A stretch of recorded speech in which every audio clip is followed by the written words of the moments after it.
Mais après, c'est vrai que quelque part, je me dis, putain, si je pouvais... Franchement, mon but ultime, là, actuellement, quand même, ça serait de réussir à quitter mon taf pour être à fond dans pour être à fond dans ça.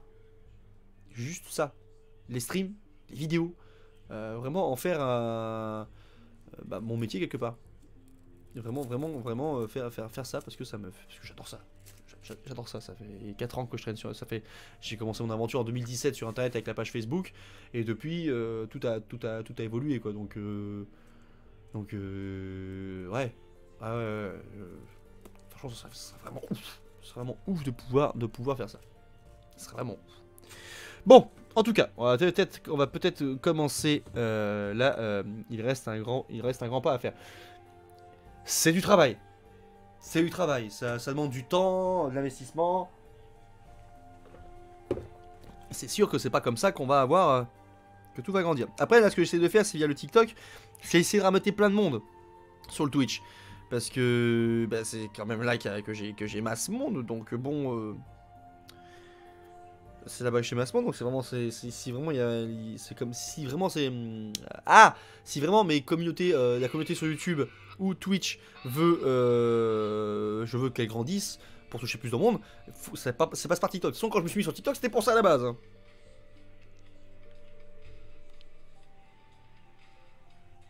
C'était avant tout pour rameuter du monde. Et bah c'est devenu ma plateforme principale, nom de Dieu. Donc du coup, tac. Voilà, donc je mets le téléphone pour le live TikTok, parce qu'il aurait peut-être fallu que je fasse ça avant, pour discuter tout ça. Donc ça c'est bon. Ensuite le Hobbit, je vais retirer la petite protection parce que tac, éviter qu'elle s'abîme parce qu'elle va être assez chiante à garder dans les mains. Donc on va continuer ça. Qu'est-ce que c'est que cette merde? TikTok a décidé de planter. C'était bien le moment toi de me péter les couilles le tintoc. Reprendre le live, reprendre, oui. T'as fini de bugger? Ah voilà, ça a fini de bugger, merci. Ça a fini de bugger. Quand même. Tac, voilà. Donc du coup, on va effectivement reprendre la lecture du Hobbit. Avec notamment le chapitre 14. Le chapitre 14 du Hobbit. Donc encore une fois, je rappelle, c'est la nouvelle traduction par Daniel Lauzon. Enfin, une autre traduction de Daniel Lauzon, donc c'est la version la plus fidèle si on veut, hormis le fait qu'effectivement nous n'avons pas toute l'ancienne traduction qui est disponible, ce qui est bien dommage, mais bon, les droits d'auteur, tout ça en France. Donc du coup, chapitre 14, si je ne m'abuse, il nous reste avec le chapitre 14 encore... Après le chapitre 14, il nous restera... On a encore jusqu'à... Je vérifie. C'est ça, donc le chapitre 14, il nous reste encore 5 chapitres à faire. Il nous reste encore 5 chapitres à faire. Donc là, du coup, lisons le chapitre 14. Yeah. Du coup, on est parti. Chapitre 14, Feu et eau. Donc, si vous souhaitez, comme les nains, avoir des nouvelles de Smaug, il vous faut revenir à cette soirée où le dragon détruisit la porte et s'envola dans un mouvement de colère 2 jours auparavant. Les hommes d'Esgaroth, la ville lacustre, étaient pour la plupart à la maison, car une brise glaciale soufflait de l'est noir. Mais quelques-uns se promenaient sur les quais, et regardaient, comme ils aimaient à le faire, les étoiles apparaître sur les eaux tranquilles.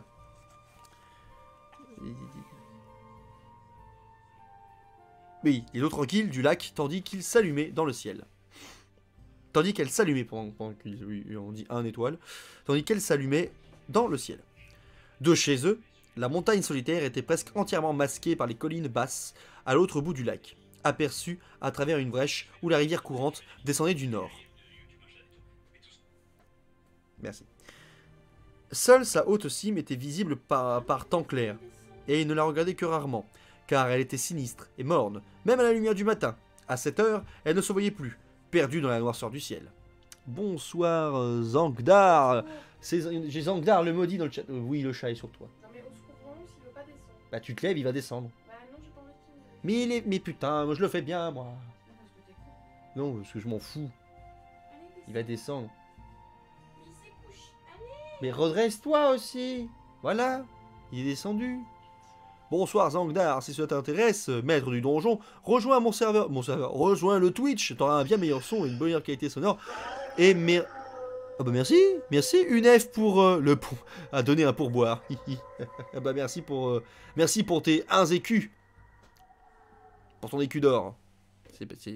Merci. Qu'est-ce que t'achètes avec 1 euro? Une baguette.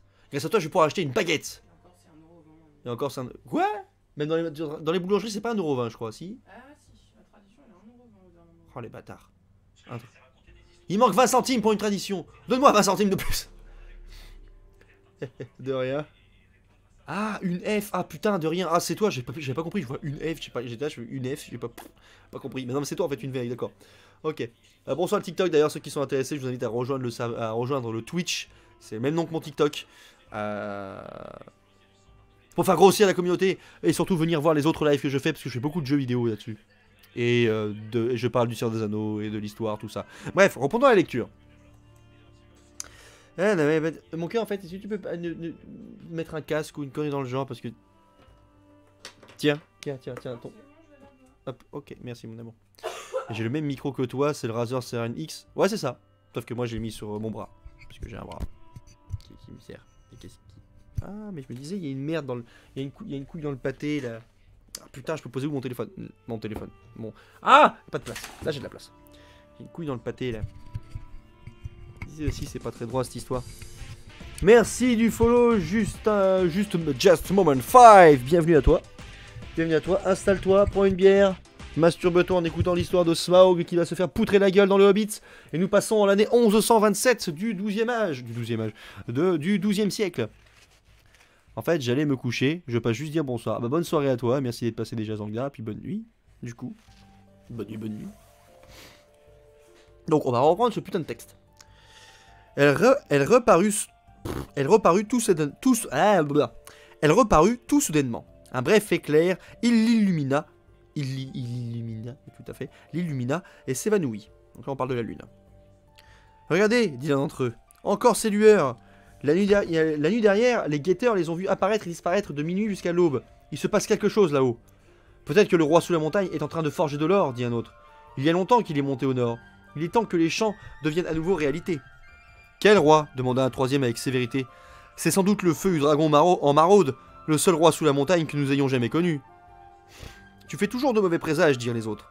Tu nous parles d'inondation, de poissons empoisonnés. Trouve quelque chose de plus gai. J'arrive pas à parler ce soir, c'est quoi ce bordel? Ah merde.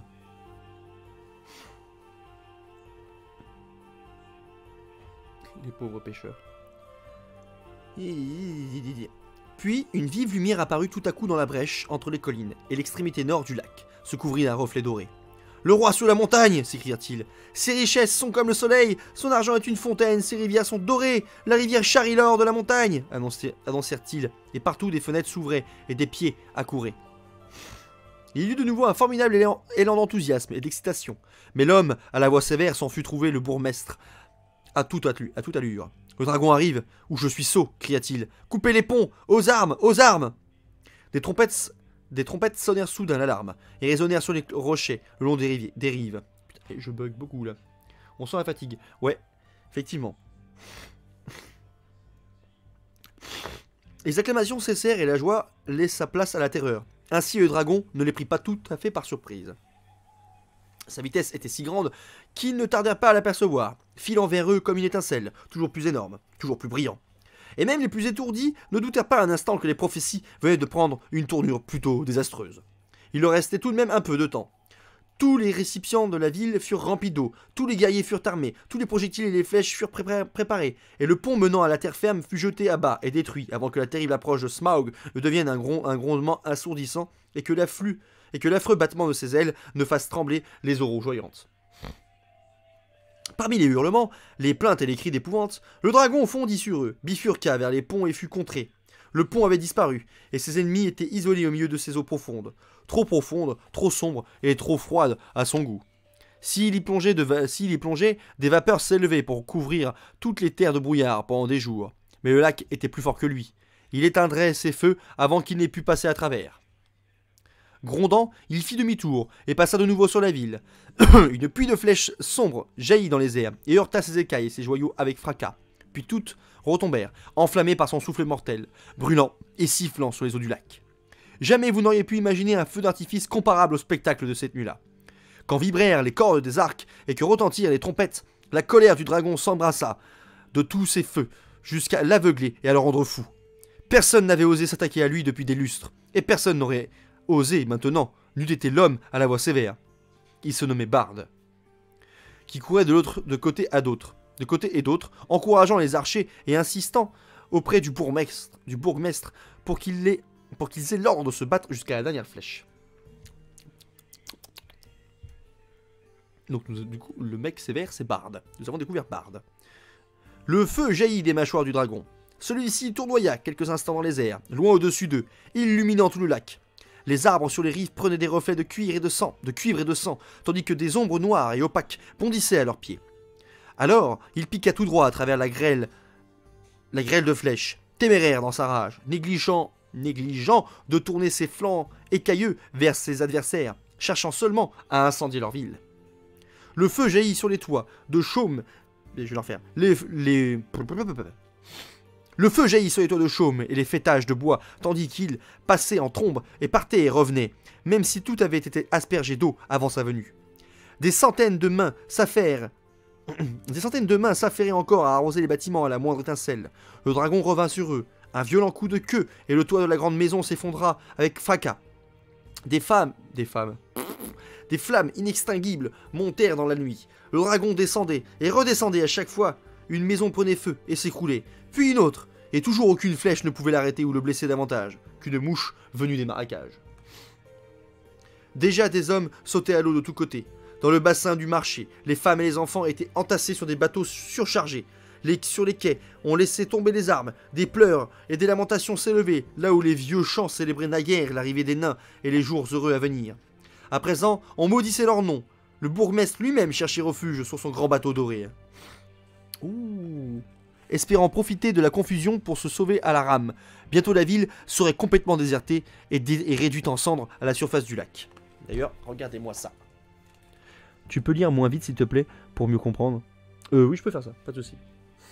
Donc du coup, hop, bah, une magnifique illustration de Smaug en train de foutre le feu à Bourg-du-Lac. Ou Lacville, Lake Town. Donc regardez-moi ça, c'est magnifique. Le chat ici aussi. Voilà, pack. Magnifique illustration de Ted Nasmith, que je rappelle que c'est illustré par... Ah pardon, Alan Lee, pas Ted Nasmith que je raconte. Qu'est-ce que je raconte? C'était tout ce que le dragon espérait.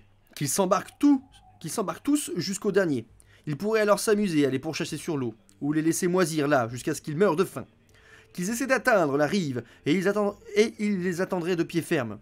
Bientôt, ils incendieraient toute la forêt en bordure du lac, et dessécheraient tous les champs et les pâtures.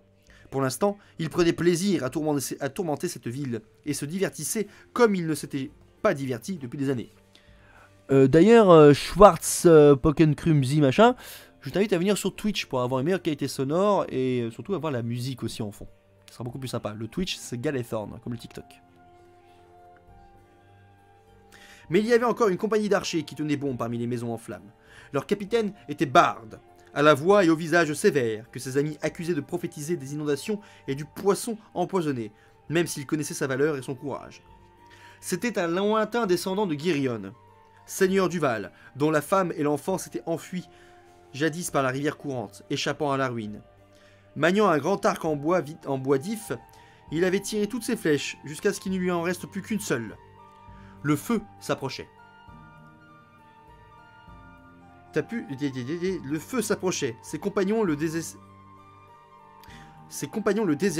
Il banda son arc. Pour la dernière fois. J'arrive plus à parler avec mon nez. T'as plus de viewers sur Twitch? Là ils sont 6, oui, sur Twitch, là. Ça monte des fois à 9, des fois à plus. Ça dépend. Mais là, actuellement, oui, il y a 6 personnes qui écoutent sur Twitch. Après que c'est sûr que si on veut faire des viewers par rapport au compte TikTok où vous êtes quand même 64 000 et sur Twitch où on est 1127, c'est sûr qu'il y a une différence. Mais venez sur Twitch.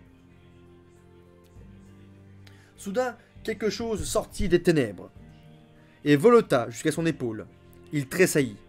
Mais ce n'était qu'une vieille grive. Sans prendre peur, elle se percha tout près de son oreille et lui apporta des nouvelles. Il constata avec émerveillement qu'il pouvait comprendre sa langue, car il était de la lignée du Val, donc la lignée de Dale. « Attends, attends, lui dit-elle. La lune monte, regarde sous son aisselle gauche au moment où il te survole et tournoie. » Et tandis que Bard restait figé d'étonnement, elle lui raconta tout ce qui s'était passé sur la montagne et tout ce qu'il y avait entendu.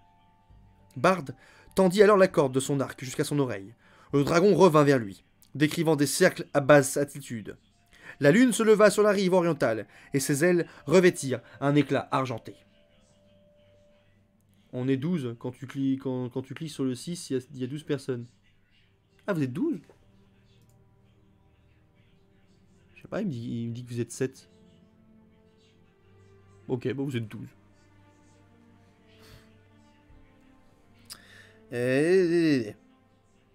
Flèche, dit l'archer. Ma flèche noire, je t'ai gardée pour la toute fin. Tu ne m'as jamais fait défaut, et je t'ai toujours récupéré. Tu m'as été légué par mon père, comme ses pères t'avaient légué avant lui. S'il est vrai que tu es issu des forges du véritable roi sous la montagne, va sans tarder, et ne t'égare point.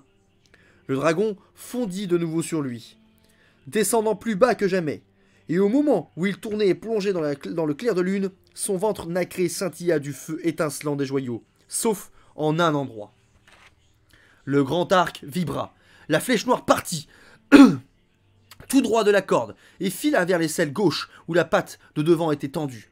Elle s'y enfonça de la pointe à la plume, et dans sa course effrénée, disparut. Avec un cri qui assourdit tous ceux qui l'entendirent, qui abattit les arbres, fendit la pierre, Smaug s'élança vers le ciel, vomissant, puis chavira et s'écrasa du haut des airs. Il retomba en plein sur la ville. Ses derniers soubresauts la réduisirent en un nuage d'étincelles et de braises. Une grande vapeur s'éleva. Une grande vapeur s'éleva. J'en étais où? Une grande vapeur s'éleva. Une grande vapeur s'éleva. Blanche dans l'obscurité soudaine au clair de lune. Il y eut un puissant sifflement, un violent tourbillon, puis ce fut le silence. Et ce fut là la fin de Smaug et d'Esgaroth, mais non de Bard. La lune croissante conquit lentement le ciel, et le vent se refroidit, et se mit à hurler. Il fit ployer les colonnes de vapeur et chassa les nappes de brouillard vers l'ouest, leurs lambeaux déchiquetés allant flotter sur les marécages à l'orée de grand-peur.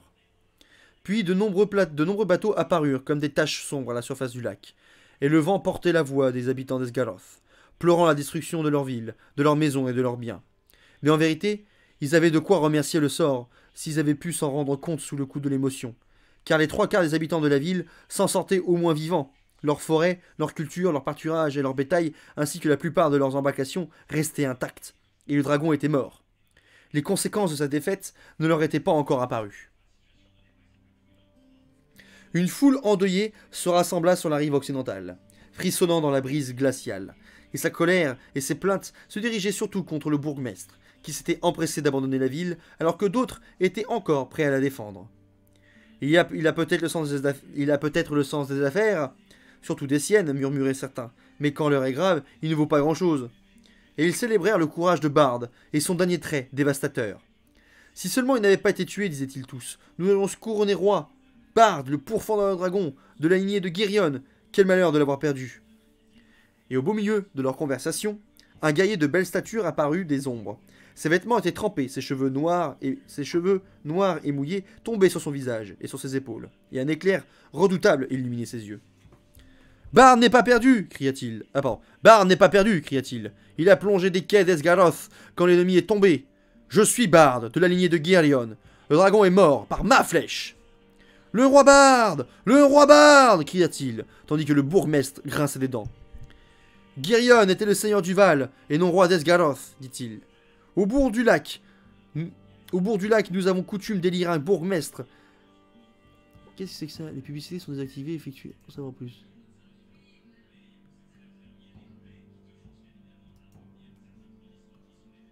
Pardon, je continue, j'en étais où? Girion était seigneur du Val, et non roi d'Esgaroth, dit-il. Au bourg du lac, nous avons coutume d'élire un bourgmestre, parmi les plus sages et les plus vénérables, et nous n'avons jamais été sous la domination de simples guerriers. Que le roi Bard rentre dans son royaume grâce à sa bravoure. Le Val est désormais reconquis, et rien ne l'empêche d'y retourner. Et tous ceux qui le souhaitent peuvent partir avec lui, s'ils préfèrent la froideur des pierres dans l'ombre de la montagne à nos rives ensoleillées. Les sages resteront ici dans l'espérance que notre ville soit rebâtie, et le jour viendra où ils goûteront à nouveau son calme et sa richesse. Bard sera notre roi, répondirent les hommes alentour. Nous en avons assez des vieillards et des grippe-sous. Et d'autres plus loin reprirent leur clameur. Vive l'archer! À bas les vieilles sacoches! Et leurs cris résonnèrent de 1000 voix le long des rives. Je suis le premier à reconnaître la valeur de Bard l'archer, dit le bourgmestre, avec circonception, car Bard se tenait à présent à ses côtés. Il a rendu ce soir d'éminents services, qui lui vaudront une place de choix au registre des bienfaiteurs de notre ville. Et il est digne de maintes chansons impérissables. Mais pourquoi, ô chers concitoyens, et sur ce, le bourgmestre se leva et parla d'une voix forte et claire, pourquoi suis-je le seul à mériter vos reproches? Pour quel manquement dois-je être destitué? Qui est allé tirer le dragon de sa torpeur, je vous le demande? Qui nous a soutiré de nos riches présents et une aide généreuse en cherchant à nous faire croire que les vieux chants se réaliseraient? Qui a abusé de notre candeur et de nos agréables lubies? Quelle sorte d'or ont-ils envoyé sur la rivière pour nous récompenser? Le feu du dragon et la ruine. À qui devons-nous demander compensation pour nos dommages et assistance pour nos veuves et nos orphelins? Comme vous le voyez, le bourgmestre n'était pas devenu bourgmestre par hasard. Dans la foulée de ce discours, les gens oublièrent momentanément l'idée d'un nouveau roi, déversant plutôt leur fiel sur Thorin et sa compagnie. Des propos acerbes et inconsidérés fusèrent de toutes parts. Et parmi ceux qui avaient chanté les vieux chants avec le plus d'ardeur, certains clamaient avec autant de véhémence que les nains avaient soulevé le dragon contre eux délibérément. « Sottise !» s'écria Bard. « À quoi bon gaspiller votre salive et votre colère pour ces pauvres gens? Ils ont sans doute péri au feu, avant même que Smaug ne soit sur nous. » Et à l'instant où il prononçait ces mots, il se représenta le légendaire trésor de la montagne qui gisait là sans gardien ni héritier, et devint tout à coup silencieux. Il songea aux paroles du bourgmestre, à la splendeur du Val ressurgi de ses cendres, à ses cloches dorées, pourvu que des hommes le suivent. Enfin, il parla de nouveau. L'heure n'est pas aux invectives, cher bourgmestre, ni aux grands chambardements. Nous aurons fort à faire pour nous relever. Je continuerai à vous servir, mais il se peut qu'un jour je me remémore vos paroles et que je me rende dans le nord avec quiconque décidera de me suivre. Puis il s'enfuit à grand enjambées pour aider à rétablir les campements et prêter main forte aux malades et aux blessés. Mais tandis qu'il lui tournait le dos, le bourgmestre le regarda avec hargne et demeura assis par terre. Il réfléchissait, beaucoup, mais parlait peu, sauf pour interpeller les gens en leur demandant du feu et de la nourriture. Or, partout où Bard se rendait, il entendait la même rumeur contagieuse au sujet de l'immense trésor qui désormais n'avait plus aucun gardien. On parlait de ce qui leur serait bientôt versé en réparation de leurs souffrances, et des richesses surabondantes qui leur permettraient d'acheter de rares et belles choses venues du sud. Et cette pensée leur redonna courage au milieu de l'épreuve qu'ils traversaient. Heureusement, car la nuit était froide et éprouvante. Peu d'entre eux eurent droit à des abris de fortune. Le bourgmestre en avait un, et il y avait peu de nourriture, même le bourgmestre en manqua. De nombreux rescapés sortirent indemnes de la destruction du bourg, souffrirent de l'humidité, du froid et de la douleur de cette nuit-là, et en moururent, tandis que dans les jours qui suivirent, la maladie et la faim sévissaient dans les campements. Entre-temps, Bard avait pris les choses en main et les organisait à sa manière, quoique toujours au nom du bourgmestre, et il dut consacrer beaucoup d'énergie à diriger l'effort collectif et à gérer les préparatifs pour la protection et le logement des siens. La plupart d'entre eux n'auraient sans doute pas survécu à l'hiver, qui rattrapait à présent l'automne, si aucune aide n'était venue. Mais elle vint sans tarder, car Bard eut tôt fait d'envoyer de rapides messagers sur la rivière de la forêt, pour demander assistance auprès du roi des elfes Sylvain. Ces envoyés avaient constaté qu'une armée était déjà en route, 3 jours seulement après la chute de Smaug. Le roi elfe avait été informé par ses propres messagers et par les oiseaux amis de son peuple, et savait déjà une bonne partie de ce qui s'était produit. Il régnait en effet une remarquable agitation chez toutes les créatures ailées qui vivaient aux abords de la désolation de Smaug. L'air était rempli de volées tournoyantes, et leurs nombreux messagers sillonnaient le ciel avec diligence. Des sifflements, des cris et des paillassements survolaient l'orée de la forêt. La rumeur s'étendit sur grand-peur. Smaug est mort. Les feuilles bruissaient et des oreilles stupéfaites se tendaient. Avant même la sortie du roi elfe, la nouvelle s'était répandue à l'ouest jusqu'au pinède des montagnes de brume. Beorn, dans sa maison en rondin, l'avait entendu, et les gobelins délibéraient dans leurs cavernes. Ce sera la dernière fois que nous entendrons parler de Thorin l'écu de chêne. J'en ai peur, dit le roi. Il aurait mieux fait de demeurer mon invité.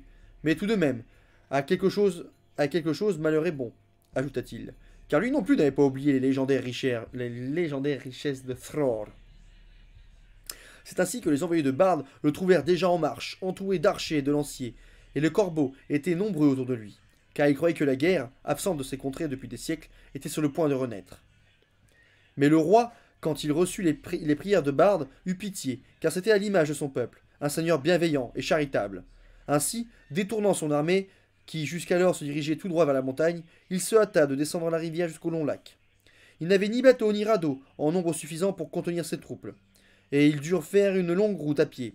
Mais de nombreuses provisions avaient été envoyées au-devant, sur l'eau. Il reste que les elfes ont le pas léger, et même si à cette époque ils n'avaient pas tellement l'habitude des longues marches et des étendues traîtresses entre la forêt et le lac, ils progressaient rapidement. 5 jours seulement après la mort du dragon, ils parvinrent au lac et contemplèrent les ruines de la ville. On leur fit bon accueil, comme de raison, et les hommes et leurs bourgmestres se dirent prêts à conclure n'importe quel marché pour l'avenir en échange des secours du roi elfe. Leurs plans furent bientôt achevés, avec les femmes et les enfants, les vieillards et les invalides. Le bourgmestre resta derrière, ainsi que quelques artisans et de nombreux elfes d'une grande habileté. Et ils s'occupèrent d'abattre les arbres et de récupérer le bois d'œuvres qui leur parvenaient de la forêt. Puis ils entreprirent de construire un grand nombre de huttes sur la rive, afin de parer aux rigueurs de l'hiver imminent. Et de même, sous la direction du bourgmestre, ils commencèrent à dresser des plans d'une nouvelle ville, plus belle et plus vaste encore que la précédente, mais pas au même endroit. Ils la déplacèrent plus au nord, le long de la rivière, car dorénavant, ils devaient toujours craindre les eaux où le dragon s'était effondré.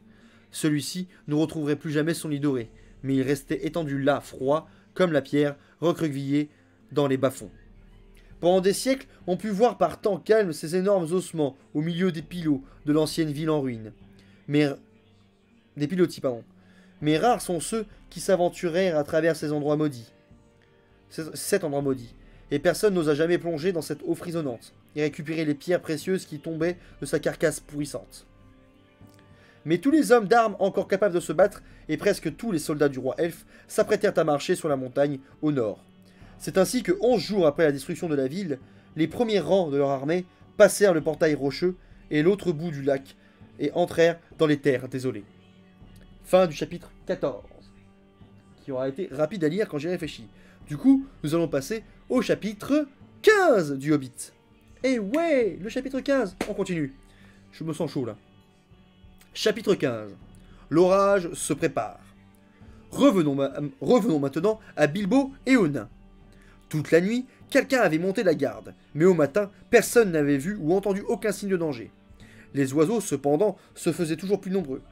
Leur compagnie volante arrivait du sud, et les corbeaux qui vivaient encore aux environs de la montagne ne cessaient de tournoyer et de crier au-dessus de leur tête. « Il se passe quelque chose d'étrange, dit Thorin. Le temps des migrations automnales est passé, et ces oiseaux vivent toujours par ici. Il y a des étourneaux et des volées de pinsons, et je vois au loin de nombreux charognards, comme si une bataille se préparait. » Soudain, Bilbo leva l'index. « Voilà encore cette vieille grive !» s'écria-t-il. « On dirait qu'elle a survécu quand Smaug s'est abattu sur la montagne. Mais on ne peut pas en dire autant de ces escargots, je suppose. » La vieille grive était bel et bien de retour. Et alors que Bilbo la pointait du doigt, elle vola vers eux et se pencha sur une pierre non loin. Alors, elle battit des ailes et chanta. Puis il pencha la tête sur le côté, comme pour écouter, et chanta de nouveau. Puis elle tendit l'oreille une nouvelle fois. « Je crois qu'elle essaie de nous dire quelque chose, dit Balin. Mais je n'arrive pas à suivre le discours de ce genre d'oiseau. Il est trop rapide. Trop compliqué. Et vous, Bessac, vous y comprenez quelque chose ?» « Très peu de choses, dit Bilbo. En fait, il ne comprenait rien du tout. Mais votre vieil ami me paraît très agité. Si seulement c'était un corbeau, dit Balin. Je pensais que vous les aimiez pas. Vous aviez l'air de les fuir la dernière fois que nous sommes venus par ici. Ça, c'était des corneilles. Elles avaient un air suspect qui me revenait pas, en plus d'être impolies. Vous avez dû entendre tous ces noms injurieux qu'elles nous lançaient, mais les corbeaux sont différents. Il y avait autrefois une grande amitié entre eux et le peuple de Thror. Souvent, ils nous apportaient des nouvelles secrètes, et nous les récompensions avec des objets brillants qu'ils se plaisaient à cacher dans leur nid. Ils vivent fort longtemps et possèdent une longue mémoire, et ils transmettent tout ce qu'ils ont appris à leurs enfants. Quand j'étais jeune nain, je connaissais plusieurs corbeaux des rochers. Cette colline même s'appelait alors Mont Corbeau, parce qu'il y avait un couple bien connu et particulièrement sage, le vieux Kark et sa femme, qui vivaient ici au-dessus du poste de garde. Mais je ne pense pas qu'il y ait encore ici des représentants de cette ancienne race. Yo, salut l'inconnu, comment vas-tu? À peine eut-il terminé sa phrase que la vieille Grive s'élança dans les airs en poussant un grand cri. Si on ne le comprend pas, lui au moins nous comprend, j'en suis sûr, dit Balin. Maintenant ouvrons l'œil et voyons ce qui va se passer.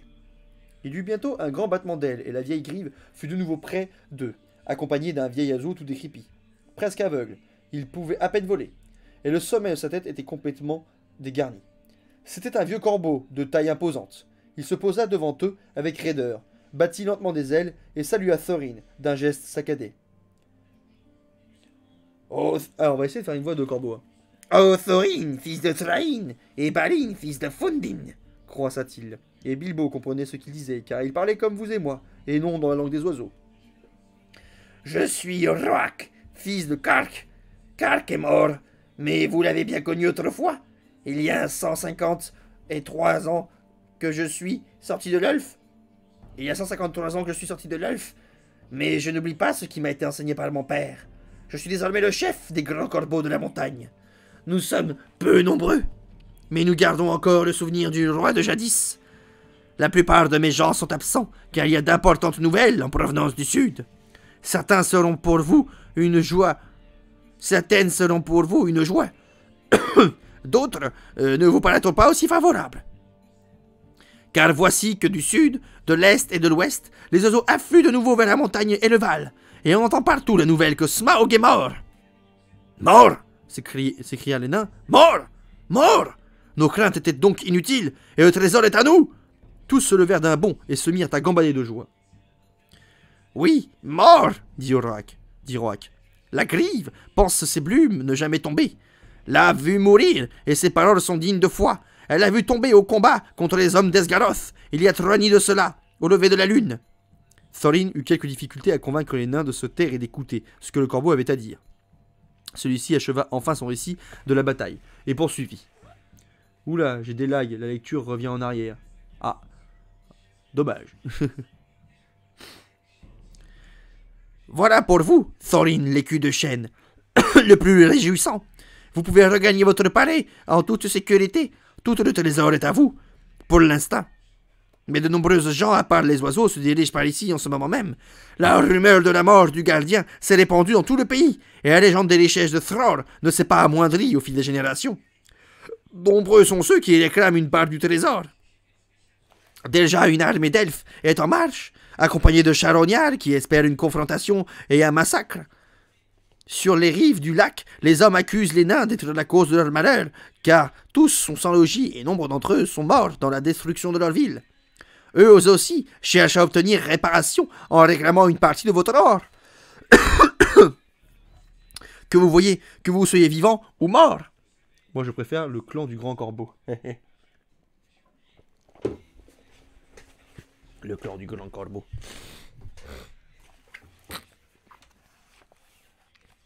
C'est votre sagesse qui devra déterminer la conduite à suivre. Mais, à vous 13, vous représentez une infime partie du grand peuple de Durin qui vit ici autrefois et qui désormais est dispersé aux 4 vents. Si mon conseil peut vous servir de guide, vous ne vous feriez pas au bourgmestre des Hommes du Lac, mais plutôt à celui qui a décoché la flèche qui a tué le dragon. Il se nomme Bard, de la lignée du Val, celle de Girion même. C'est un homme sévère mais honnête. Nous verrions alors la paix régner de nouveau entre les nains, les hommes et les elfes, après la longue désolation, mais cela pourrait vous coûter cher, j'ai dit. Thorin répondit alors avec colère. Nos plus sincères remerciements, Roak, fils de Kark. Vous et les vôtres ne serez pas oubliés. Mais les voleurs et les belliqueux n'auront pas la moindre pièce d'or quand nous serons en vie. Tant que nous serons en vie. Nous avons un sérieux d'autant. Nous vous en serions d'autant plus reconnaissants si vous nous apportiez des nouvelles de tous ceux qui approchent. Et je vous implore également, s'il y a parmi vous qui ont encore toute leur jeunesse et toutes leurs ailes, d'envoyer des messagers à ceux des nôtres qui habitent les montagnes du Nord, tant à l'Est qu'à l'Ouest, pour les informer de cette menace qui plane sur nous. Mais visitez d'abord mon cousin Taïn dans les collines de fer, car ces gens sont nombreux, bien armés, et il n'est dans aucun royaume des nains qui soit plus près d'ici. Dites-lui de se hâter. Je ne dirai pas si cette situation est bonne ou mauvaise, croissa Roac, mais je ferai tout ce qui est en mon pouvoir. Puis il s'envola lentement. Piou piou piou piou. Y a plus de musique. Ah oui, mais elle est très calme la musique. Hi.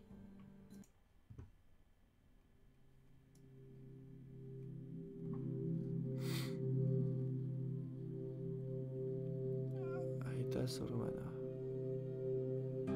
Tac, voilà. Ma petite musique là de fond, voilà, on reste dans le thème.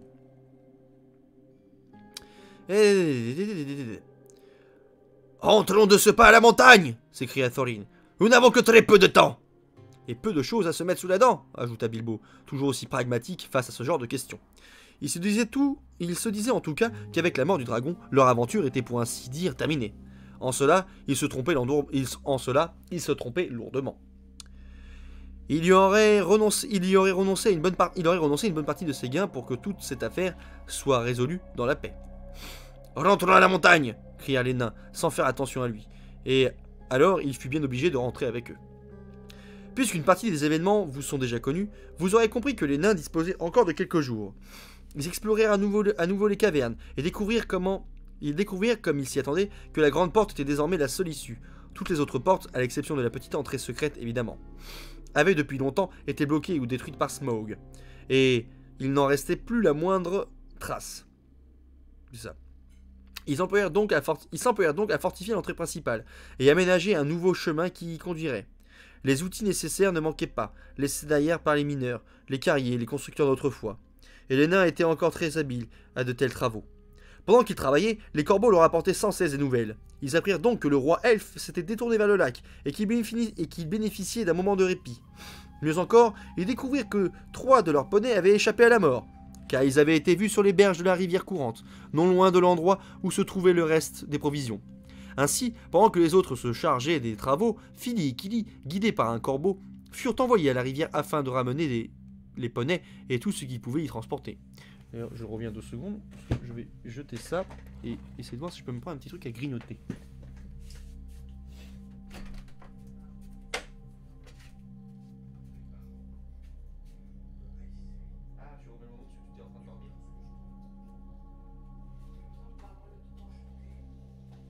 Après, hein. On regarde le 3 après. Ce soir. On dort comme des merdes. Tu comptes tout manger ou pas? D'accord.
Un bac avec des schnips aux légumes. Tiens. Namarié, j'ai une annonce. J'ai enfin fini ce magnifique chef-d'œuvre qui est le Seigneur des Anneaux. C'est bien! Je le commence à la rentrée, moi. Enfin, je vais commencer à rentrer en live sur Twitch. Là, actuellement, je lis le Hobbit. Bon. Vous aimez ça? Les chips de la marque Tyrell, meilleurs chips au monde. Ah mais j'y pense, j'ai pas fait le changement d'écran moi putain, mais pousse-toi! Pousse-toi connard! Viens ton cul! J'ai oublié, j'ai pas fait ça depuis tout à l'heure moi. Bah oui!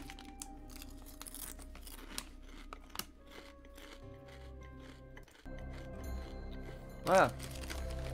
Bah en tout cas, bravo à toi Lulu. Et si tu veux, je t'invite à venir sur Twitch pour justement écouter l'histoire du Hobbit. Bon. Ah, c'est con, on approche de la fin, mais...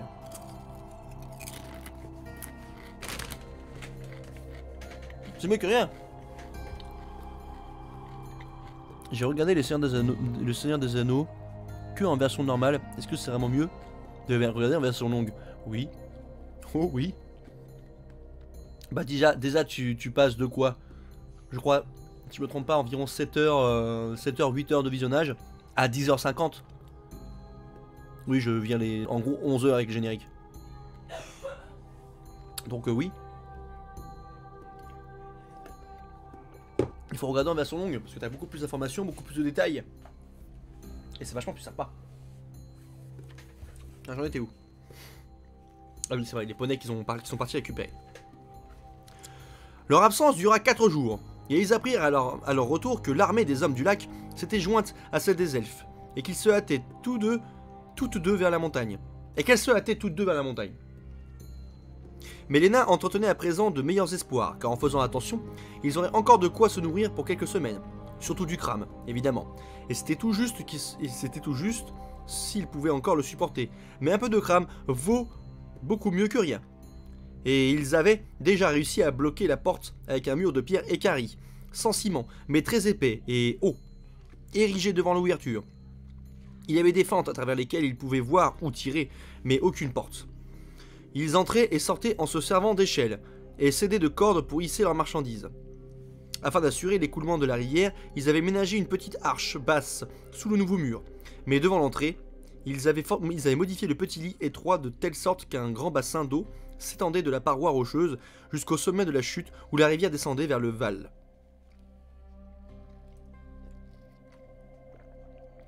Le seul accès à la porte, autrement qu'à la nage, se faisait donc par une étroite corniche le long de l'escarpement situé à droite, lorsqu'on se trouvait derrière le mur et qu'on regardait au dehors. Les poneys, quant à eux, avaient été emmenés au pied des escaliers de l'autre côté du vieux pont et déchargés à cet endroit. Puis les nains leur avaient dit d'aller retrouver leur maître, en les envoyant vers le sud sans cavaliers.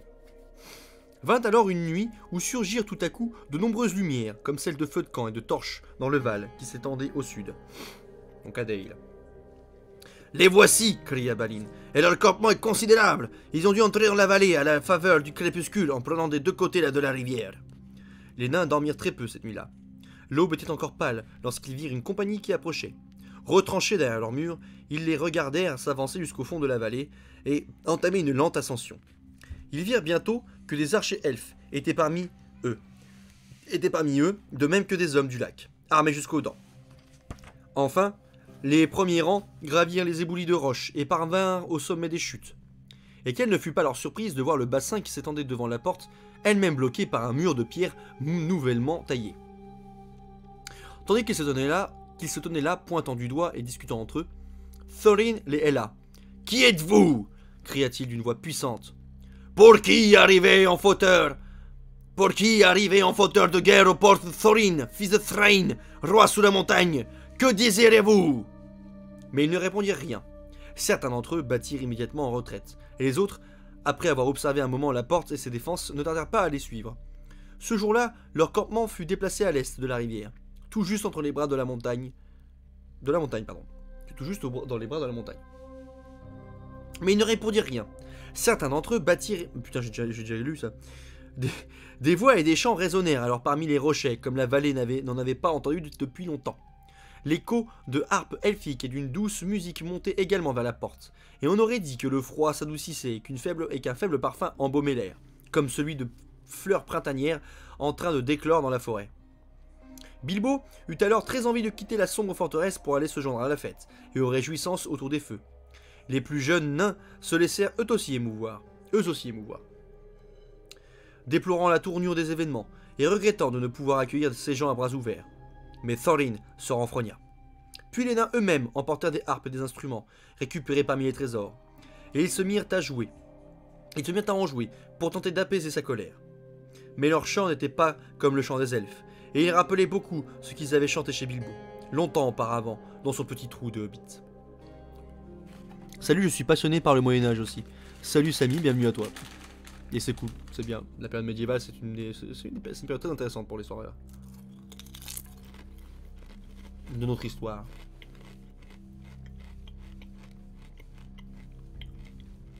D'ailleurs, si vous voulez, le TikTok, si vous voulez venir discuter après, plus tranquillement, ou alors surtout avoir une meilleure qualité sonore et même vidéo, venez sur Twitch.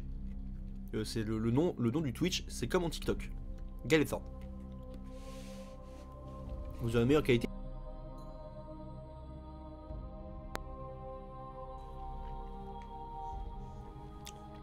Donc du coup, c'était le moment du chant. Sous la montagne au noir sommet, le roi rentre dans son palais. L'ignoble vert, son adversaire, s'est absenté à tout jamais. D'accord, je vais venir sur Twitch après, pas de soucis. La grande porte fortifiée, les lames seront aiguisées. Le cœur est fort qui côtoie l'or, les nains ne seront plus lésés. Nombreux les sorts des nains d'antan, les coups de leurs marteaux sonnant, là où se terrent dans la pierre merveilles et monstres dormants. Ils firent des colliers d'argent, des couronnes d'un feu brûlant, ils imprégnèrent marière, la harpe et les chants envoûtants. L'usurpateur est détrôné, ô peuple errant venez, venez, le roi défend son bien d'antan, et tous les siens sont appelés. Venez par les cimes glacées, à nos cavernes du passé, car au-dedans, le roi attend, ses mains de joyaux émaillées. Le roi retrouve son palais, sous la montagne au noir sommet, et comme hier l'ignoble vert, nos ennemis seront défaits. Cette chanson sembla faire plaisir à Thorin, qui retrouva le sourire et la bonne humeur, et il se mit à calculer la distance jusqu'aux collines de fer, donc jusqu'aux montagnes de fer, donc les monts de fer, et le temps qu'il faudrait à Dain pour atteindre la montagne solitaire, s'il s'était mis en route aussitôt le message reçu. Mais le cœur de Bilbo se serra en entendant la chanson et la discussion qui s'ensuivit, car elle semblait beaucoup trop guerrière. Tu joues au Seigneur des Anneaux, l'appel aux armes. J'y ai joué, puis après j'ai arrêté. Mais l'histoire est trop chiante à expliquer, enfin l'histoire est longue à expliquer, et là je suis en train de lire. Et il faut que je continue la lecture. Quand j'aurai fini la lecture du chapitre, à la rigueur... Attends, je regarde un truc. Et il y aura peut-être moyen de faire 3 chapitres ce soir. Donc du coup je vais me concentrer sur la lecture, mais j'y répondrai avec plaisir. La série Seigneur des Anneaux sort dans 1 an je crois. Elle sort dans 280 jours. Si je me trompe pas. Ou 260 jours, un truc dans le genre. Ou 200 jours même, je sais plus. Tôt le lendemain matin, une compagnie de lanciers fut aperçue, franchissant la rivière et remontant la vallée, arborant la bannière verte du roi, elfe et la bannière bleue du lac. Elle s'avança jusqu'au mur qui se dressait devant la porte. Thorin appela de nouveau d'une voix forte. « Qui êtes-vous, ô étranger, venu guerroyer aux portes de Thorin, fils de Thrain, roi sous la montagne ?» Cette fois, on lui répondit. MDR, il décompte le nombre de jours. Ah bah oui, série la plus attendue. Donc du coup, nous voici avec cette illustration justement représentant les nains sur leur mur retapé, avec la petite troupe là en bas. La petite troupe de petites personnes là qui arrivent près des Rébors. Un homme de belle stature, aux cheveux noirs et aux traits sévères, s'avança et cria. On va deviner qui c'était. « Je vous salue, Thorin. Pourquoi vous tairez-vous comme un voleur dans sa cachette ? Nous ne sommes pas encore ennemis, et c'est pour nous une joie inespérée de vous trouver vivant. Nous ne pensions pas rencontrer âmes qui vivent, mais puisque vous êtes là, et que nous y sommes aussi, il y a matière à pourparler et à discussion. Qui êtes-vous, et de quoi voulez-vous discuter?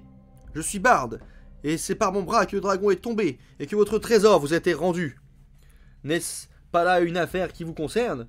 De plus, je suis le légitime descendant et héritier de Guirion du Val, et parmi vos richesses se trouvent nombre des siennes, pillées par Smaug dans ses villes et ses palais. N'est-ce pas là une chose dont nous pourrions discuter? Enfin, dans son dernier assaut, Smaug a détruit les maisons des habitants d'Esgaloth, et je suis encore au service de leur bourgmestre. J'aimerais vous demander en son nom si vous avez égard aux souffrances et à la misère de son peuple. Pour l'aide qu'ils vous ont fournie dans votre détresse, ils n'ont récolté jusqu'ici que la ruine, sans que ce soit volontaire de votre part, j'en suis certain. Or ces paroles étaient sincères et justes, quoique fières et sévères, et Bilbo crut que Thorin reconnaîtrait sur le champ l'intégrité de son vis-à-vis.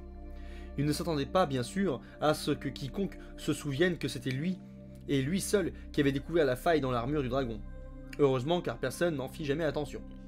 Mais Bilbo oubliait que l'or longtemps couvé par un dragon a un pouvoir, et que le cœur des nains y est particulièrement sensible.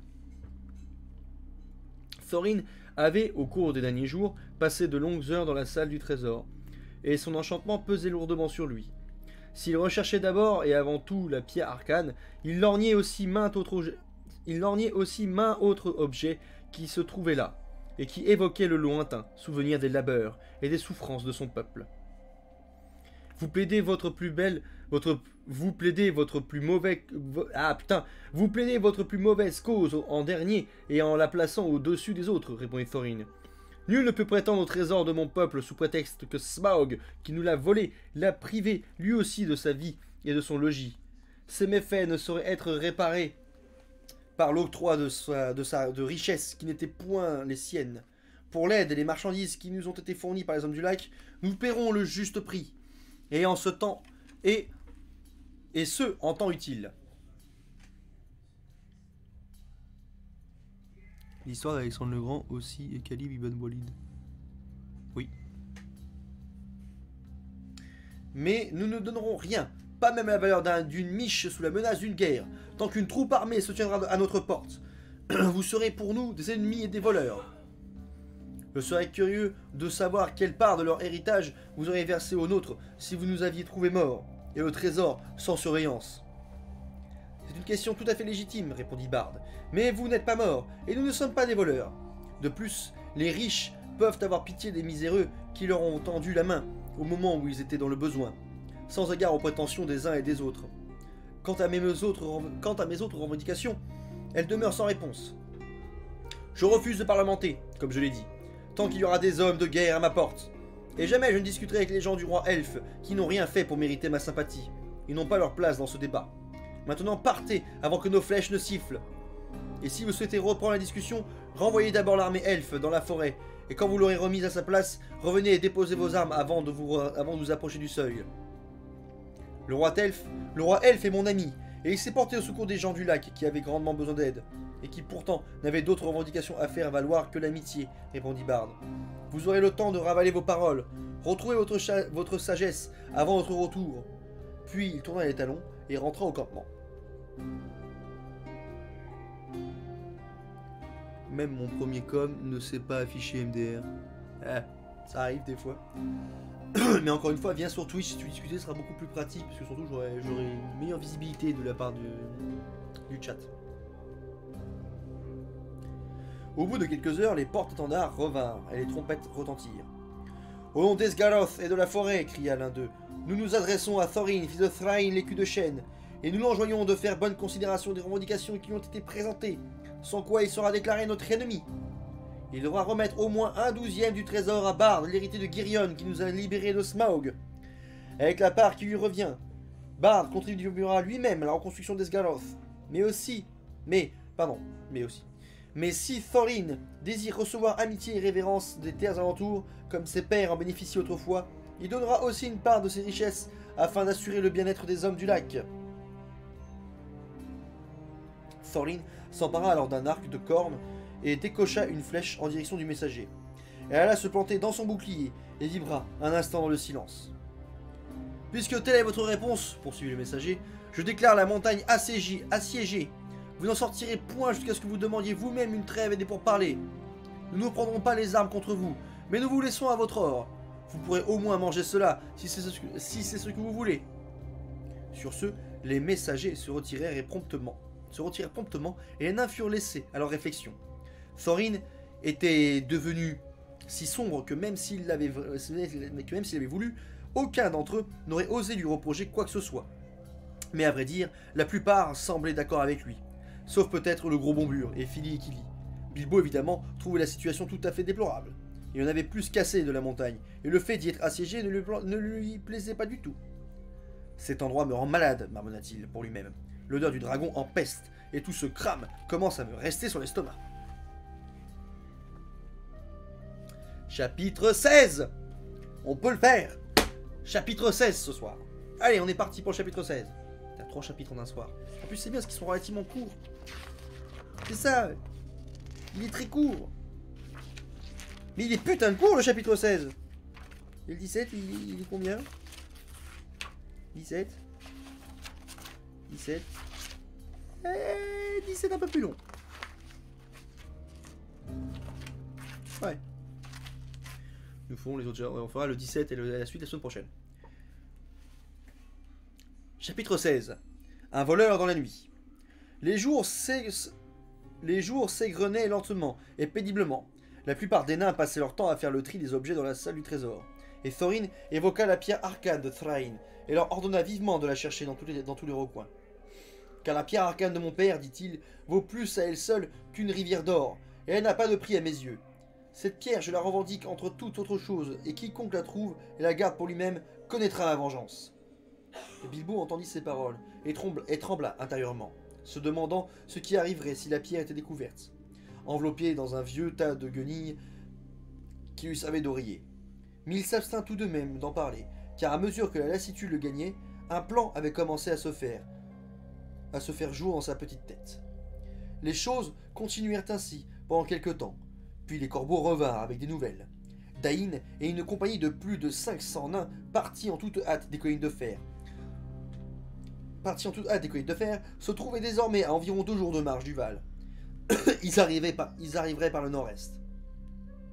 Mais ils ne pourront atteindre la montagne sans être aperçus. Pardon. Mais ils ne pourront atteindre la montagne sans être aperçus, dit Roak. Et je doute un affrontement dans la vallée, et je dirais pas que ces auspices sont favorables. Malgré leur ténacité, ces gens ont peu de chances de vaincre l'armée qui vous assaille. Et même s'ils y parvenaient, qui gagnerez-vous? L'hiver et la neige les suivent à la trace. Comment allez-vous faire pour vous nourrir sans l'amitié et la bonne volonté des terres qui vous entourent?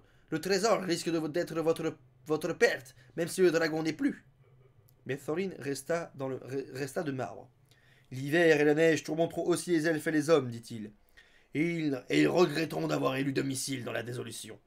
Avec mes amis sur leurs arrières, et tout l'hiver devant eux. Musique libre de droit, je vous prie. Et tout l'hiver devant eux, ils seront peut-être le moins intransigeants. Ce soir-là, Bilbo décida d'agir. Le ciel était noir et sans lune.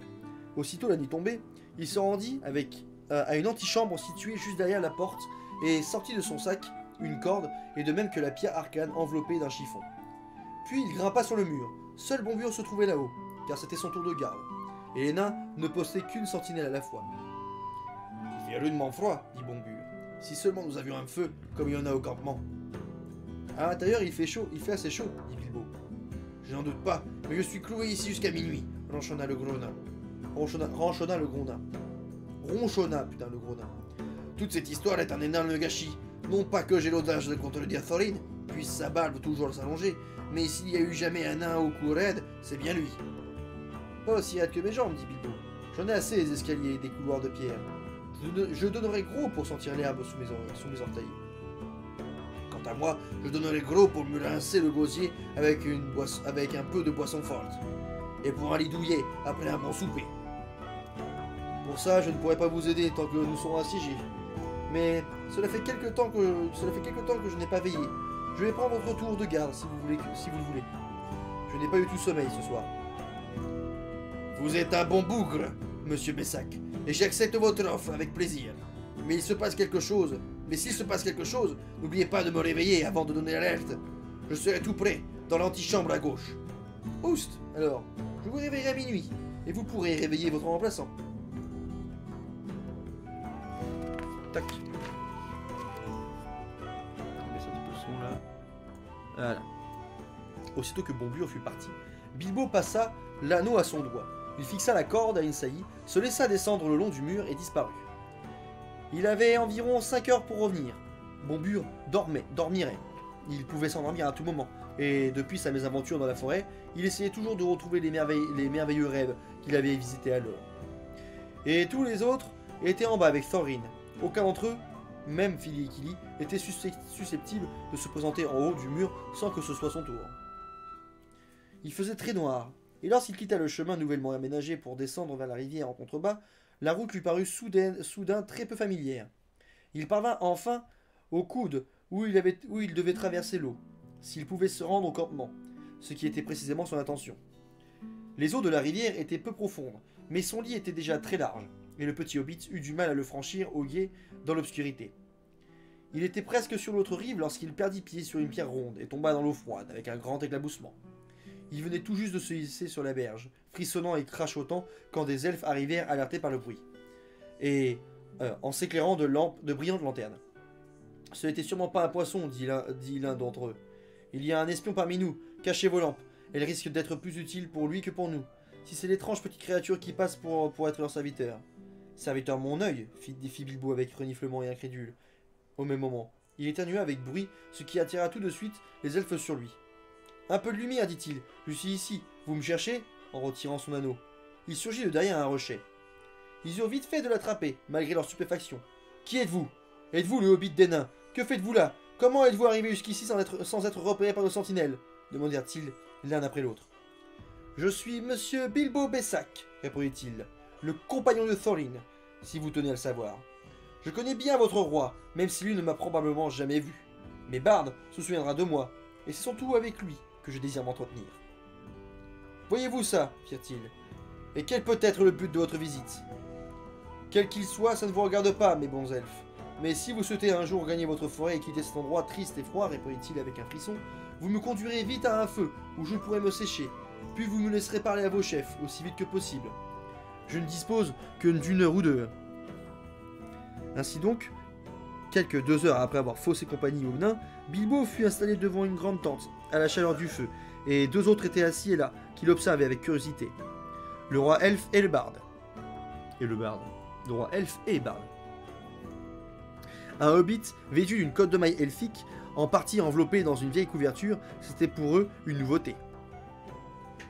Enfin, vous savez bien, expliquait Bilbo, en prenant sa contenance la plus sérieuse.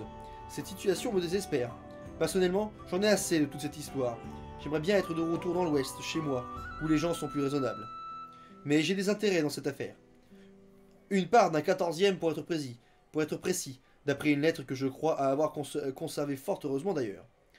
Il retira d'une poche de sa vieille veste, qu'il portait encore par-dessus son armure, un bout de papier froissé et plié de nombreuses fois.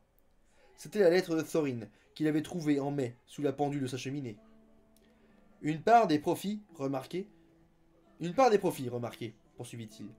J'en suis bien conscient pour ma part. Je ne demande qu'à examiner soigneusement chacune de vos revendications et à détruire la somme qui s'impose avant de réclamer ma part. Toutefois, vous ne connaissez pas Thorin l'écu de chêne, comme j'en suis venu à le connaître. Je vous assure qu'il est tout à fait prêt à rester assis sur son or et à se laisser mourir de faim tant et aussi longtemps que vous resterez ici. Eh bien, tant pis pour lui, répondit Bard. Quelqu'un d'aussi borné mérite de mourir de faim. Tout à fait, dit Bilbo. Je comprends votre point de vue. D'un autre côté, l'hiver approche à grands pas. Bientôt vous serez ensevelis sous la neige et tout... Sous la neige et tout... Ah, mais j'en étais où? Sous la neige et tout... Et l'approvisionnement sera difficile, même pour des elfes, j'imagine. Salut Scarch. Scarch? C'est ça, Scarch? C'est Scarch ou pas Scarch? Salut à toi en tout cas, bienvenue sur le live. Une histoire super. Et oui, Lucas, actuellement je suis en train de lire le Hobbit et je suis au chapitre 16. Il reste encore 3 chapitres avant la fin du bouquin. Mais ça, je lirai ça la semaine prochaine.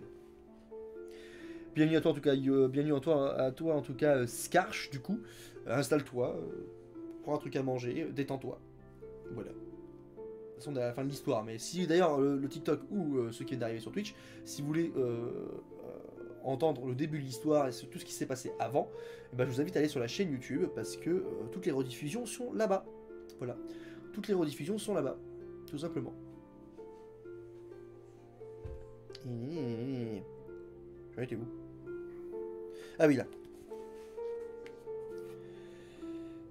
Eh bien, tant pis pour lui. Non, ça j'ai déjà lu. D'autres machins, oui, provisoirement, sera difficile. Même pour des elfes, j'imagine. Et il y aura d'autres difficultés. Avez-vous entendu parler de Dain et des nains des collines de fer? Certes, il y a longtemps. Mais que vient-il faire dans cette histoire? Demanda le roi. C'est bien ce que je croyais. Je vois que je possède des renseignements que vous n'avez pas. Dain, je peux vous l'assurer, se trouve en ce moment à moins de 2 jours de marche, avec au moins 500 nains prêts à se battre. Bon nombre d'entre eux ont combattu dans les horribles guerres entre nains et gobelins, dont vous avez sans doute entendu parler. Les choses risquent de s'envenimer quand ils arriveront. Pourquoi nous dites-vous cela? Êtes-vous en train de trahir vos amis? Ou est-ce votre façon de nous menacer? Demanda Bard avec sévérité. Mon cher Bard, s'écria Bilbo d'une voix aiguë. Pas si vite!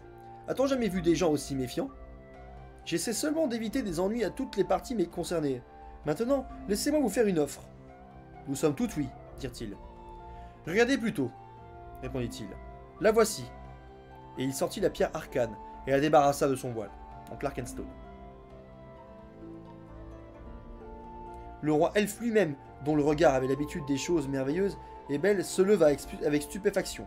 Même Bard, envoûté, la regarda avec silence.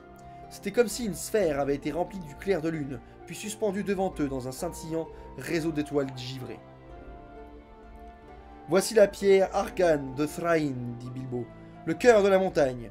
Et c'est aussi le cœur de Thorin. Elle vaut plus à ses yeux qu'une rivière d'or. Je vous la donne. Elle vous aidera dans vos négociations. Alors Bilbo, non sans affriction, non sans une pointe de regret, baissa les yeux vers la fabuleuse pierre et la tendit à Bard. Et ce dernier la tint dans sa main, médusé. Mais comment se fait-il qu'elle soit vôtre? Demanda-t-il, enfin avec un effort. Eh bien, balbutia le hobbit, mal à l'aise, elle n'est pas exactement à moi, mais voilà, je suis prêt à concéder tous mes droits en échange. Voyez-vous, je suis peut-être un cambrioleur, à ce qu'on dit personnellement, je n'en ai jamais été réellement convaincu, mais un cambrioleur honnête, j'espère plus ou moins. De toute manière, il faut que je rentre, et les nains feront bien ce qu'ils veulent de moi. J'espère qu'elle vous sera utile. Le roi elfe le considéra avec un étonnement tout nouveau. Bilbo Bessac, dit-il, vous êtes plus digne de porter l'armure de nos princes que bien d'autres qui y faisaient meilleure figure. Mais je me demande si Thorin, l'écu de chêne, le verra de cet œil. J'en sais plus long que vous peut-être sur les nains en général. Je vous conseille de demeurer avec nous, car ici vous serez honoré, et 3 fois bienvenu. C'est certainement très aimable à vous, dit Bilbo, en s'inclinant. Mais je ne crois pas que je devrais abandonner mes amis de cette façon. Après tout, ce que nous avons traversé ensemble. Et j'ai promis de réveiller ce vieux Bombur à minuit en plus.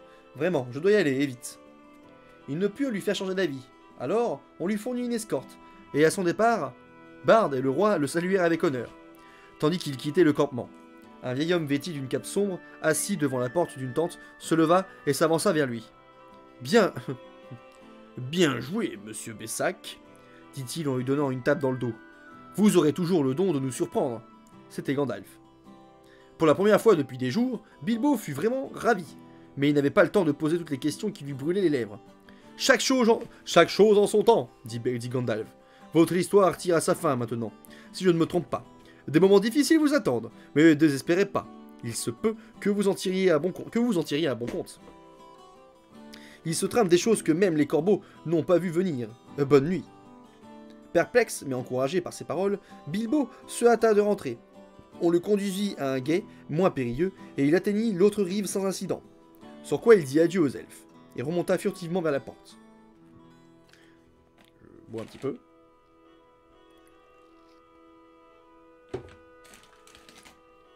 Yeah. Une grande fatigue l'envahit alors. Mais il était bien avant minuit lorsqu'il escalada de nouveau le mur, trouvant la corde à l'endroit où il l'avait laissée. Il la détacha et la mit hors de vue. Mais il s'assit au sommet du mur en se demandant nerveusement ce qui allait se passer. À minuit, il réveilla Bombur, puis il se blottit à son tour dans un coin sans prêter attention aux remerciements du vieux nain. Guerre méritée, se disait-il. Il fut bientôt plongé dans un profond sommeil, oubliant tous ses soucis, jusqu'au lendemain, rêvant en fait d'œufs et de bacon. Fin du chapitre 16, fin de la lecture du Hobbit ce soir. Et bah putain, j'aurais fait 3 chapitres, le 14, le 15 et le 16. Ça va faire une bonne rediff ça la semaine prochaine. 3 chapitres d'un seul coup. Bouya. Bouya, bouya. Zemmour 2020. Je m'en bats les couilles ton avis politique, et ça a rien à foutre chez moi ça. La politique n'a rien à faire dans mon coin. Donc le Zemmour ou pas Zemmour, rien à foutre. Voilà, exactement, père... Pampan cucu. On en a rien à foutre des avis politiques de Shrek le cornichon. J'aime bien cette façon de penser. Le Shrek le cornichon. Bon, du coup, on a fini la lecture du chapitre 16. Donc le YouTube, je vous dis à la semaine prochaine. Enfin non, même pas à la semaine prochaine, je vous dis à ce soir pour la fin du livre. Si vous voulez entendre, si vous voulez avoir le livre en avance, YouTube, c'est maintenant tout de suite sur le Twitch avec le chapitre du coup, le chapitre 17, 18 et 19. Voilà. Donc, des bisous à tous sur YouTube et à tout de suite sur Twitch.